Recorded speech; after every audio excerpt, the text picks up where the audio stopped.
There's some beers in the fridge and some cold meat, and I've left Cathy's phone number on my dresser. Sure, right. And don't let Sylvia stay up all night watching telly. I won't. You usually do. I won't.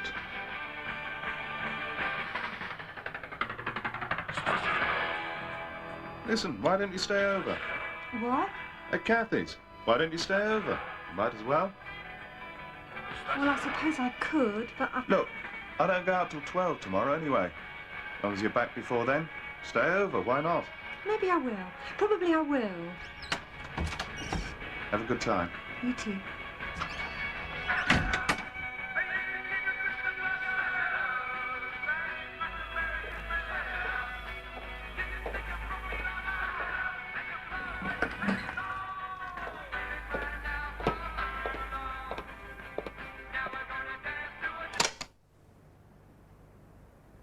Cindy. What do you think? Why did we have to go for the next edition? Another week couldn't have hurt that much. This lot worked best on the run, and besides, I get a kick out of it. What do you think of the article?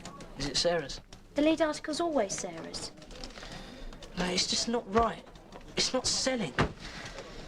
Sarah. Sarah, I've been reading your lead. Do you mind if I make a few comments? What? Well, do you mind? Well... You don't. Well, it's just this. What's the article for? What's it supposed to do? What's your market? Market? Look, you've got to look at it like this. Now, somewhere out there's a kid who's going to be reading this paper who's actually being assaulted, who's actually being abused. What are you going to say to them? Look, we've all got to get it into our heads. All that stuff about what happens afterwards. What happens once they've actually come out and said something. That's important, that's good. And we've got to show them that everything's going to be OK, right? We've got to prove that life doesn't end once they've told someone. But most important of all, we've got to get them to tell someone.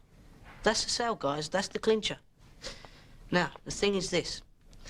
These kids don't like what's happening to them. I mean, they want it stopped, right? So why haven't they told someone already? What's the problem? What we're dealing with here, guys, is consumer resistance. If you're going to make a sale, that's the thing to beat. Consumer resistance? Exactly. Like this. Kenny, you're the kid that's being abused. Why haven't you told someone? Do I do this? Yeah. Well, I'm ashamed. I don't want anyone to know about this. It's dirty.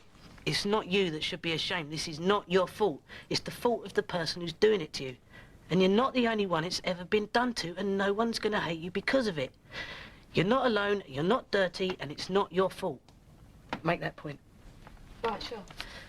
Well, note it down. I'm sorry. Right, what else? What else is stopping you?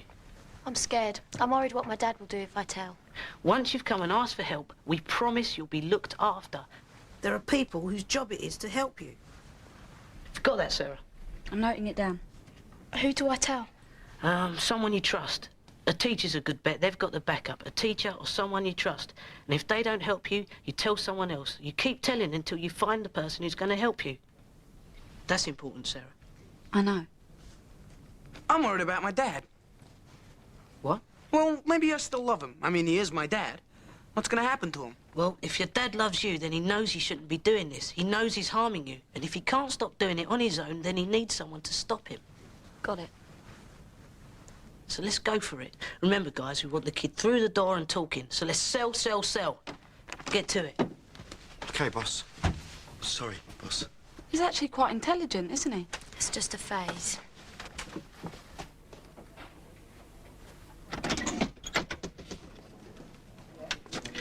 I just wanted to say, you're an immoral, dishonest, tasteless little hustler. But you're OK. Which doesn't mean I don't want the financial report on time and accurate at the Thursday meeting. Doesn't mean you're going to get it either. Times you're kind of OK yourself. Yeah, but I don't make a habit of it.